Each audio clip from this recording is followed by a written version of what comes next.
So hello students, here we are talking about the chapter of class 9th, How I taught my grandmother to read. इसका मतलब है मैंने कैसे अपनी दादी को पढ़ना सिखाया।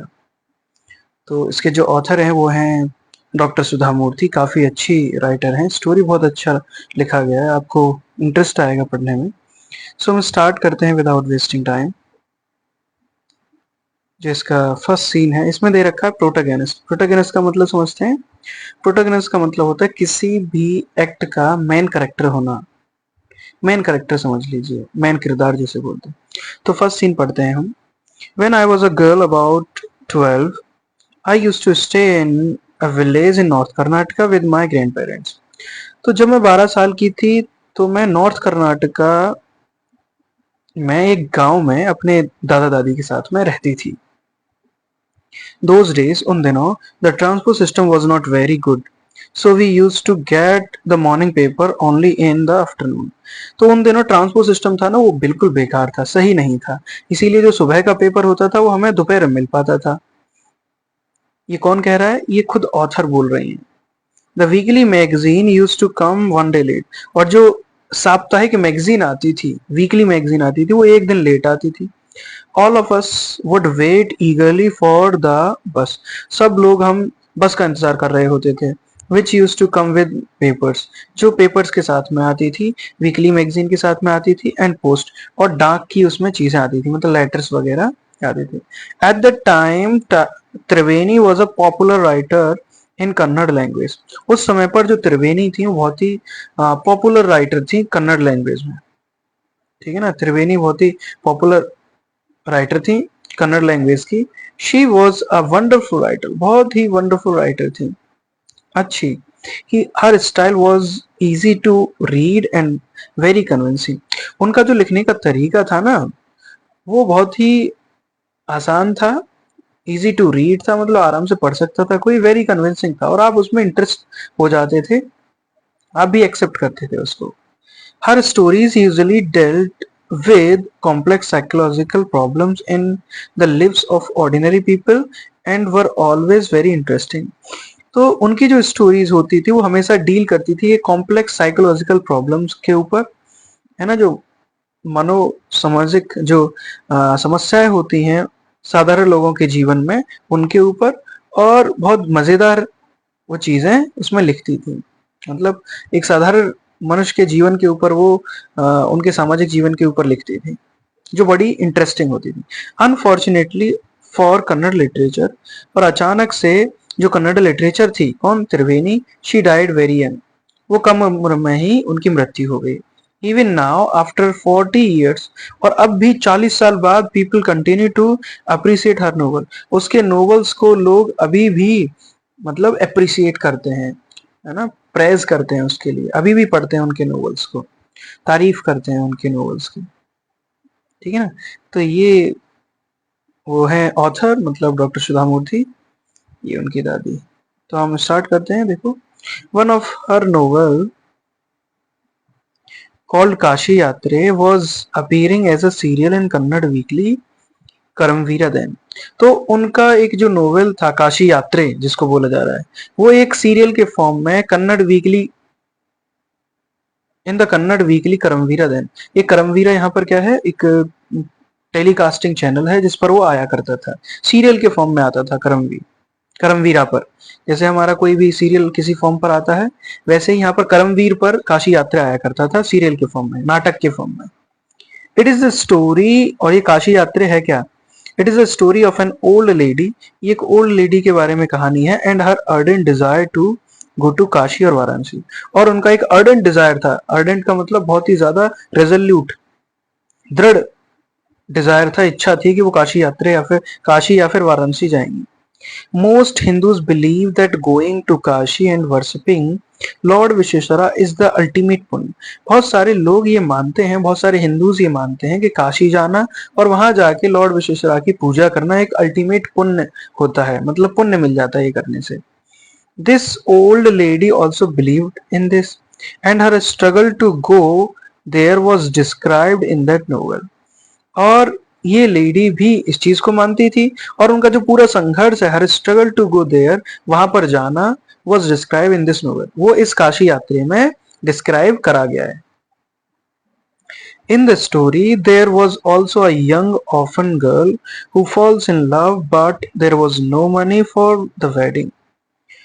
और उस स्टोरी में भी एक ऑर्फन लड़की होती है जो प्यार में पड़ जाती है, उसे प्रेम हो जाता है, but there was no money, क्योंकि वहां पर रुपया नहीं होता उनके पास में, फॉर द वेडिंग, शादी के लिए रुपए नहीं होते हैं, है ना. There was no money for the wedding. वो प्रेम में तो पड़ जाती है लेकिन शादी करने के लिए उस लड़की के पास में रुपए नहीं होते. इन द एंड होता क्या है अंत में, the old lady gives away all her savings without going to Kashi. इस स्टोरी में दे रखा है कि एक ऑर्फन लड़की है जो प्रेम में पड़ जाती है, उसके पास में रुपया नहीं होता है, तो ये जो दादी हैं वो पूरा अपनी जो सेविंग्स हैं वो उसको दे देती हैं विदाउट गोइंग टू काशी, बिना काशी जाए. शी सेज, वो क्या कहती है, मतलब ये बोला जा रहा है, ये जो काशी यात्रा में जो ओल्ड लेडी है वो बोलती है, the happiness of this orphan girl is more important than worshipping Lord Vishweshwara at Kashi. तो बोला जा रहा है इस लड़की जो ऑर्फन लड़की है इसकी जो खुशी है वो बहुत ज्यादा इंपॉर्टेंट है, मोर इम्पोर्टेंट देन, बहुत ज्यादा इंपॉर्टेंट है than worshipping Lord Vishweshwara at Kashi. मतलब काशी में जाकर लॉर्ड विश्वेश्वरा की पूजा करने से कहीं ज्यादा इस ऑर्फन लड़की की खुशी ज्यादा है. ये वो ओल्ड लेडी बोलती हैं काशी यात्री नोवेल में, ठीक है ना. माई ग्रैंड मदर क्रिस्टिका, जो मेरी ग्रैंड मदर है क्रिस्टिका, नेवर वेंट टू स्कूल. अब हम अपनी स्टोरी में आ रहे हैं, तो जो ऑथर हैं वो बोल रही हैं डॉक्टर सुधा मूर्ति की जो मदर हैं, मेरी ग्रैंड मदर हैं, दादी क्रिस्टिका नाम है उनका, वो कभी भी स्कूल नहीं गई. So she could not read, वो पढ़ ही नहीं सकती थी, इसलिए every Wednesday the magazine would come and I would read the next episode of this story to her. मतलब हर एक वेंसडे में मैगजीन आती थी और मैं नेक्स्ट एपिसोड उस स्टोरी का उसको बताती थी, मतलब दादी को वो सुनाती थी. ड्यूरिंग दैट टाइम, उस समय पर, she would forget all her work and listen with the, तो उस समय पर वो पूरा काम काज भूल कर, एंड लिसन विद द, और वो सुनती थी विद द ग्रेटेस्ट कंसंट्रेशन, बड़े ध्यान से उस कहानी के एपिसोड को वो सुनती थी. कौन, ऑथर की जो दादी हैं, मतलब हम जो स्टोरी पढ़ रहे हैं उसकी जो दादी है. Later she could repeat entire text by heart. My grandmother too never went to Kashi. तो बोला जा रहा है उसके बाद में वो पूरा जितना वो नेक्स्ट एपिसोड पहले उनकी जो लड़की है ग्रैंड डॉटर है वो बोलती थी, उसके बाद में दादी पूरा ही जो कंटेंट है, कहने का मतलब है जो एपिसोड के बारे में सुना है वो सब पूरा अपने हृदय से बता सकती थी, रिपीट कर सकती थी, मतलब अच्छी तरह से सुनती थी ग्रेटेस्ट कंसंट्रेशन के साथ में. मेरी दादी भी कभी काशी यात्रा नहीं गई, मतलब काशी नहीं गई. And she identified herself with the novels protagonist, और वो अपने आप को क्या बोलती थी, शी आइडेंटिफाई हरसेल्फ, खुद को ही नोवेल की, मतलब जो नोवेल है, उपन्यास है, उसको प्रोटोगनिस्ट के रूप में बोलती थी. वो बोलती हैं कि ये जो नोवेल है इसमें जो, क्योंकि उस नोवेल में भी एक ओल्ड लेडी होती है और यहाँ पर भी एक ओल्ड लेडी है, तो वो अपने आप को एक प्रोटोगनिस्ट बोलती थी कि मैं मेन कैरेक्टर हूँ इस नोवेल का. ओके, समझ में आया होगा. So more than anybody else she was the one most interested in knowing what happened next in the story and used to insist that I read the serial out to her. तो बोला जाता है anybody else, मतलब किसी और को छोड़कर, then anybody else मतलब उन लोगों को छोड़कर, बाकी सबको छोड़कर, so more than anybody else she was the one most interested in knowing, सबसे ज्यादा, बहुत ज्यादा इंटरेस्ट होती थी, रुचि बहुत ज्यादा होती है इनकी इन नोइंग, जानने में कि अगली स्टोरी में क्या होने वाला है, मतलब इस स्टोरी में आगे क्या होने वाला है. और वो इंसिस्ट करती थी राइटर को, मतलब जो डॉटर है उनकी ग्रैंड डॉटर, कि वो उस सीरियल को पढ़कर उन्हें सुनाए. After hearing what happened next in Kashi यात्रा, और काशी यात्रा में क्या क्या हुआ है ये सुनकर, she would join her friends at the temple courtyard where we children would also gather to play hide and seek.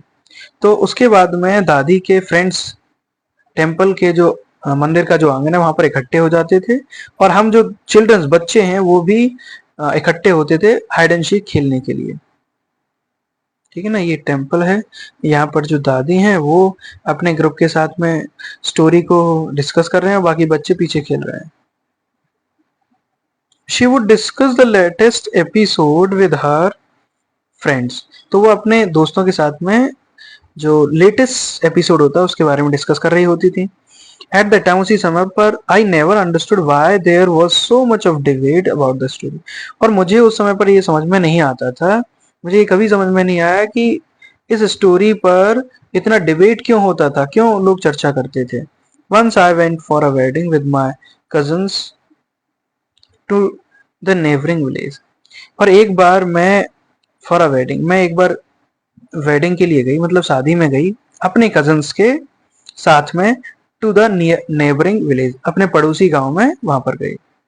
In those days, उन दिनों में a wedding was great event, उन दिनों में शादी एक बड़ा इवेंट हुआ करता था, ठीक है ना, बड़ा फंक्शन माना जाता था, समारोह माना जाता। वी चिल्ड्रन एंजॉयड आवरसेल्फ, हम जो बच्चे थे, जो लोग गए थे, बड़ा ही एंजॉय करते थे, बड़ा ही एंजॉय कर रहे थे, थॉरोली, कंप्लीटली, मतलब पूरी तरीके से हमने एंजॉय किया। We would eat play endlessly, हम बड़े अच्छी तरीके से, मतलब उन्होंने खाया बड़े और अच्छी तरह से उन्होंने खेला, एंडलेसली, बड़े मजे से खेलते रहे, कोई रोकने वाला नहीं था। Sharing the freedom because all the elders were busy. और उस समय पर क्या हुआ कि शेयरिंग द फ्रीडम, फ्रीडम का मतलब हमने जितना हमें स्वतंत्रता मिली, मतलब हम फ्री थे, कोई देखने वाला नहीं था। सभी एल्डर्स क्या थे, बिजी थे, बड़े लोग थे वो बिजी थे, और हमने स्वतंत्रता का मतलब फ्री होने का बड़ा मजा लिया, हमने पूरा फायदा उठाया, मतलब फ्री होने का।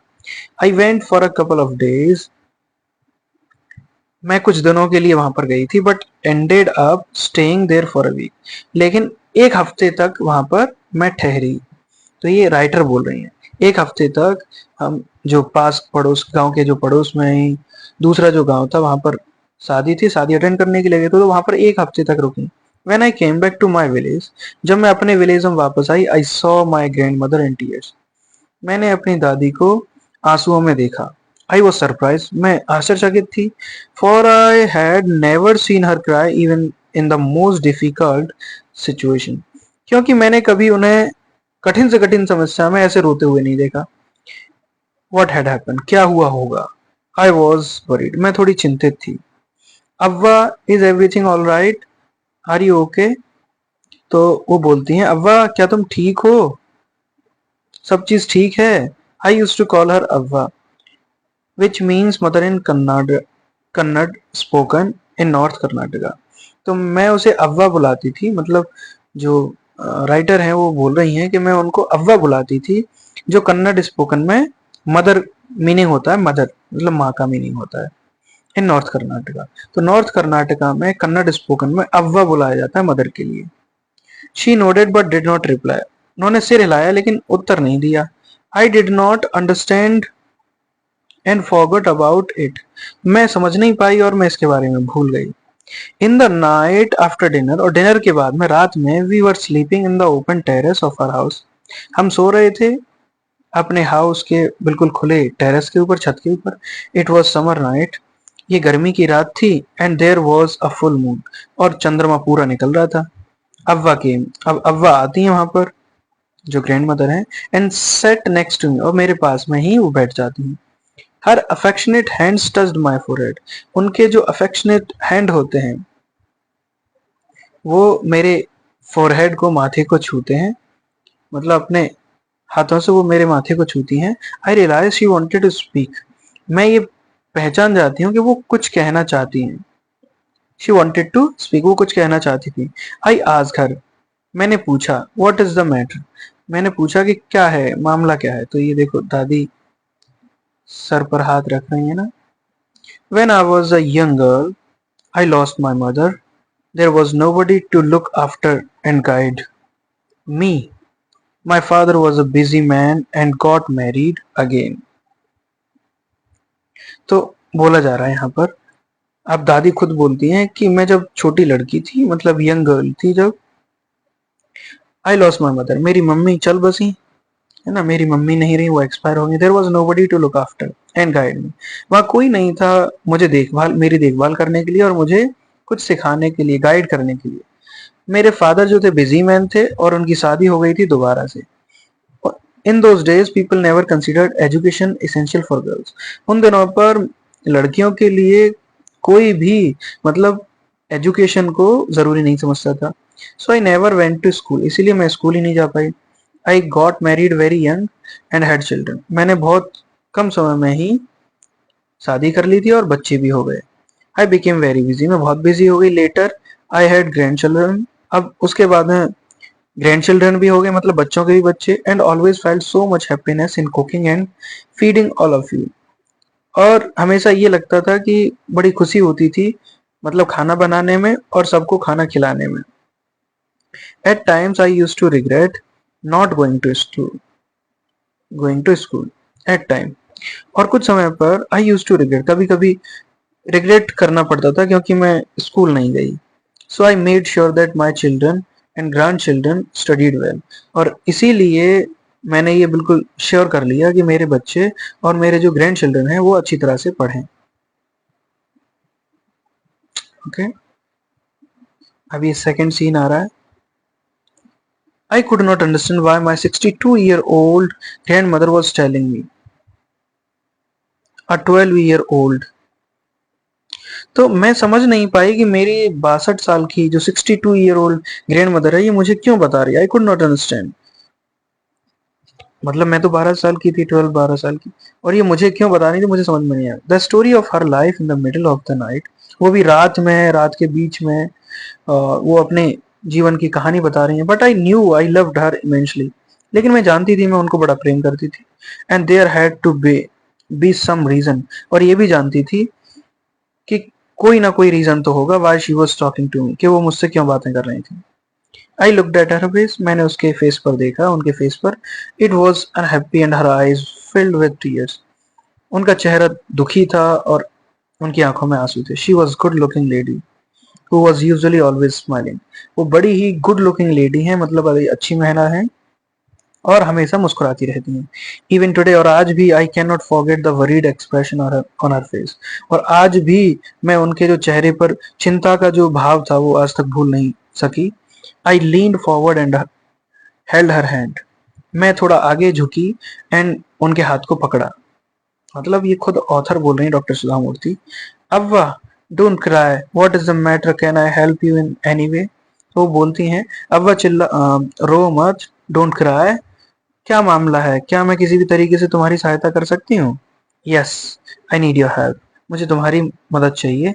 You know when you were away Karmaveera came as usual, तुम्हें पता है जब तुम बाहर थी, जब तुम दूर थी तो करमवीरा तो आता ही था। आई ओपन द मैगजीन, मैं मैगजीन को खोलती थी। आई सॉ द पिक्चर्स, मैं पिक्चर्स को देखती थी। That companies the story of Kashi Yatre, जो काशी यात्रा के साथ में आती थी। And I could not understand anything that was written, और जो भी लिखा हुआ था उसमें मैं उसे समझ नहीं सकी, मैं समझ नहीं पाती थी। मेनी टाइम्स, कई बार, I rubbed my hands over the pages wishing they could understand and what was written, और कई बार तो मैंने अपने हाथों को रखा। आई रब्ड माई हैंड्स, मैंने हाथों को रब किया पेजेस के ऊपर, ये देखते हुए, मतलब ये चाहते हुए शायद दे कुड अंडरस्टैंड, कि वो समझ में आ जाए व्हाट वाज रिटन, क्या लिखा हुआ था। बट आई न्यू, मैं जानती थी इट वाज नॉट पॉसिबल, ये बिल्कुल संभव नहीं था। If only I was educated enough, यदि मैं एजुकेटेड होती तो समझ में आ जाता। I waited eagerly for you to return, तुम्हारे लौटने का मैंने बड़े बेसब्री से इंतजार किया। I felt you would come early and read for me, मैं ये महसूस कर रही थी कि शायद तुम जल्दी आ जाओगी और मेरे लिए पढ़ोगी। I even thought of going to the village and asking you to read for me, और मैं ये भी सोच रही थी कि मैं गांव में चली जाऊं और तुमसे पूछूं पढ़ने के लिए, मेरे लिए पढ़ने के लिए। I could have asked somebody in the village, मैं किसी और से भी पूछ सकती थी इस गांव में। But I was too embarrassed to do so, लेकिन ऐसा करने से मैं बड़ी ही एम्बेरस थी, मतलब मुझे दुखी फील होता है ना, मुझे अच्छा नहीं लगता, इसलिए। I felt very dependent and helpless, मुझे बड़ा ही कैसा रहा, डिपेंडेंट फील होने लगा और असहाय, मतलब मैं असहाय फील कर रही थी, मैं आश्रित और असहाय फील कर रही थी। We are well off, but what use is money when I can not be independent, तो बोला जा रहा है कि हम बिल्कुल ठीक हैं, सब कुछ है हमारे पास में, लेकिन क्या मतलब है, what is what use is money when I can not be independent, जब मैं खुद ही इंडिपेंडेंट नहीं हूं तो रुपए का क्या फायदा है। इंडिपेंडेंट का मतलब यहाँ पर किसी की जरूरत ना पड़े। I did not know what to answer, Avva continue, Avva बोलती रही और मुझे नहीं पता था कि मैं क्या उत्तर दूं उनके लिए। आई हैव डिसाइडेड, मैंने ये डिसाइड किया, I want to learn the Kannada alphabet from tomorrow onwards. Avva बोलती गई और अव्वा ने ये डिसाइड कर लिया कि अब वो कन्नड़ अल्फाबेट सीखेंगी फ्रॉम टुमारो ऑनवर्ड्स, कल से। I will work very hard, मैं बड़ा कठिन परिश्रम करूंगी। I will keep Saraswati puja day during Dussehra as the deadline, I will keep Saraswati puja, और मैं जो सरस्वती पूजा वो भी रखूंगी ड्यूरिंग दशहरा, दशहरा के समय पर, एज द डेडलाइन मतलब पहले से ही एक शेड्यूल के तौर पर। That day I should be able to read a novel on my own, शायद उस दिन मैं अपने आप से नोवेल को पढ़ पाऊंगी। I want to be independent, मुझे इंडिपेंडेंट होना है।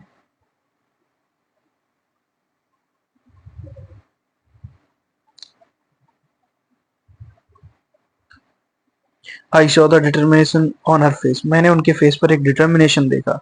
Yet I laughed at her, लेकिन मुझे हंसी भी आई उनके चेहरे पर, उन पर हंसी भी आई। अब at this 62 too you want to learn alphabet, तो बोलती हैं जो राइटर हैं कि तुम 62 साल की उम्र में अल्फाबेट सीखोगी। All your hair is grey, तुम्हारे बाल बिल्कुल सफेद हो गए हैं। योर हैंड्स आर व्रिंकल, तुम्हारे जो हाथ हैं वो पिचक गए हैं। You wear spectacles and you work so much in the kitchen, तुम किचन में इतना सारा काम करती हो, चश्मे भी पहनती हो। Childishly I made fun of the old lady, कहने का मतलब है एक बच्चे के रूप में मैंने उनका मजाक उड़ाया, बूढ़ी महिला का। But she was just smile, लेकिन वो उन्होंने खाली मुस्कुराया। But for a good cause if you are determined, लेकिन एक तरीके से बोलें तो यदि तुम डिटरमिन्ड हो, you can overcome any obstacle, यदि तुम बहुत ज्यादा दृढ़ निश्चय, एक जगह दृढ़ बने हुए हो, तो तुम किसी भी बाधा को ओवरकम कर सकते हो, तुम उससे पार कर सकते हो। ऑब्स्टेकल माने बाधा। I will work harder than anybody but I will do it, for learning there is no age bar, तो आई विल वर्क हार्डर, मैं कठिन परिश्रम करूंगी, देन एनीबडी, किसी से भी ज्यादा, बट आई विल डू, लेकिन मैं करूंगी, for learning there is no age bar, सीखने के लिए कोई भी मतलब उम्र की जरूरत नहीं होती, कोई एज बार नहीं होता। The next day onward I started my tuition, और अगले ही दिन मैंने अपना ट्यूशन स्टार्ट कर दिया। कहने का मतलब है तो ऑथर और ओल्ड लेडी, ऑथर उसको सिखा रही हैं। आई स्टार्टेड माई ट्यूशन, मैंने अपना ट्यूशन स्टार्ट किया। अव्वा वॉज वंडरफुल स्टूडेंट, तो अव्वा जो थी वो बहुत ही अच्छी स्टूडेंट थी। The amount of homework she did was amazing, जो जितना वो होमवर्क करती थी वो बड़ा ही अमेजिंग होता था। She would read, repeat, right and recite, वो सब कर लेती है, मतलब रीड भी कर लेती है, रिपीट एंड राइट, पढ़ भी लेती थी, एंड रिसाइट भी कर देती थी उसको। बड़ी इंटरेस्टिंग के साथ में वो चीजों को समझ रही थी। I was her only teacher, मैं अकेली उनकी अकेली टीचर थी। She was my first student, वो मेरी पहली स्टूडेंट थी। लिटिल डिड आई नो, जितना भी मैं जानती थी, देन दैट वन डे, एक दिन, I would become a teacher in computer science, मतलब लिटिल डिड आई नो, जितना मैं जानती थी, that then that one day, एक दिन मैं एक कंप्यूटर साइंस का टीचर बन जाऊंगी, and teach hundreds of students, और लगभग हंड्रेड्स ऑफ स्टूडेंट्स को पढ़ाऊंगी। The Dussehra festival came as usual, Dussehra festival सभी जैसे आता था वैसे आया। सीक्रेटली आई बॉट काशी यात्रे, मैंने चुपचाप से काशी यात्रे खरीदा, which had been published as a novel, जो उस समय पर नोवेल के रूप में छप चुका था। My grand mother called me, मेरी ग्रैंड मदर ने मुझे बुलाया। टू द पूजा प्लेस पर, and made me sit down on A stool, और मुझे स्टूल पर बिठा दिया। She gave me a gift of frock material, उन्होंने मुझे एक फ्रॉक मटेरियल का एक गिफ्ट दिया, उपहार दिया। Then she did something unusual, फिर उन्होंने कुछ अनयूजुअल किया, मतलब कुछ स्ट्रेंज किया। शी बेंड डाउन, वो नीचे झुकी, एंड टच माई फीट, और उन्होंने मेरे पैर छुए। I was surprise and taken aback, मैं बड़ी सरप्राइज थी और एकदम मतलब आश्चर्यचकित हो गई, चौंक जाना मतलब। Elders never touch the feet of youngster, मतलब बड़े लोग कभी छोटे लोगों का पैर नहीं छूते। We always we have always touch the feet of God, हम हमेशा भगवान के पैर छूते हैं, एल्डर्स बड़ों के छूते हैं और टीचर्स के छूते हैं। We consider that as a mark of respect, इसको हम सिर्फ मतलब रिस्पेक्ट के रूप में मानते हैं। ये जो मार्क होता है पैर वैर छूने का, ये क्या होता है, सम्मान देने की बात है। It is a great tradition, ये बहुत बड़ी परंपरा है। बट टुडे द रिवर्स, लेकिन ये तो उल्टा है आज। हैड हैपन, आज तो कुछ उल्टा हुआ है। इट वॉज नॉट करेक्ट, लेकिन जो आज हुआ है वो बिल्कुल गलत है। She said, I am doing I am touching the feet of a teacher, not my grand daughter. तो जो अव्वा है मतलब कृष्टिका है, वो बोलती हैं कि मैं अपने टीचर के पैर छू रही हूँ, मैं अपनी ग्रैंड डॉटर के पैर नहीं छू रही। A teacher who taught me so well, एक टीचर जिसने मुझे बहुत अच्छा सिखाया, with so much of affection, बड़े अच्छे प्रभाव से, दैट आई कैन रीड, जो मैं पढ़ सकती हूँ, any novel confidently in such a short period, बहुत ही कम समय में बड़े ही कॉन्फिडेंस के साथ में किसी भी नोवेल को पढ़ सकती हूँ, ऐसे टीचर ने मुझे सिखाया है। नाउ आई एम इंडिपेंडेंट, अब मैं बिल्कुल इंडिपेंडेंट हो गई, मतलब अब मैं आश्रित नहीं रही, अब मैं अपने आप खुद से पढ़ सकती हूँ। It is my duty to respect a teacher, और ये मेरी ड्यूटी है, मेरा कर्तव्य है टीचर को रिस्पेक्ट करना। Is it not written in our scriptures, क्या ये हमारे ग्रंथों में नहीं लिखा है, that a teacher should be respected, कि एक टीचर का सम्मान करना चाहिए, irrespective of the gender and age, gender और एज को छोड़कर, मतलब जेंडर और एज कोई वो नहीं होता। I did return her namaskar to her by touching her feet, मैंने भी उनको नमस्कार किया उनके पैरों को छूकर रिटर्न में, and give my gift to my first student, और अपने पहले स्टूडेंट को उपहार भी दिया।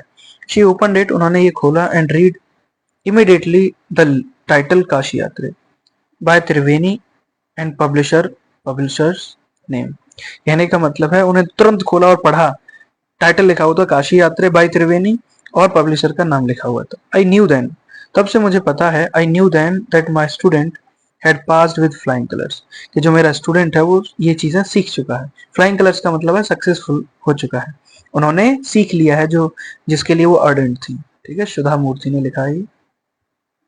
सो बहुत अच्छी सीखने वाली स्टोरी है, जहाँ पर इतनी एज होने के बाद में भी उनके अंदर एक डिजायर होता है कि वो खुद ही लर्न करें और खुद ही पढ़ना सीखें, है ना। Thank you.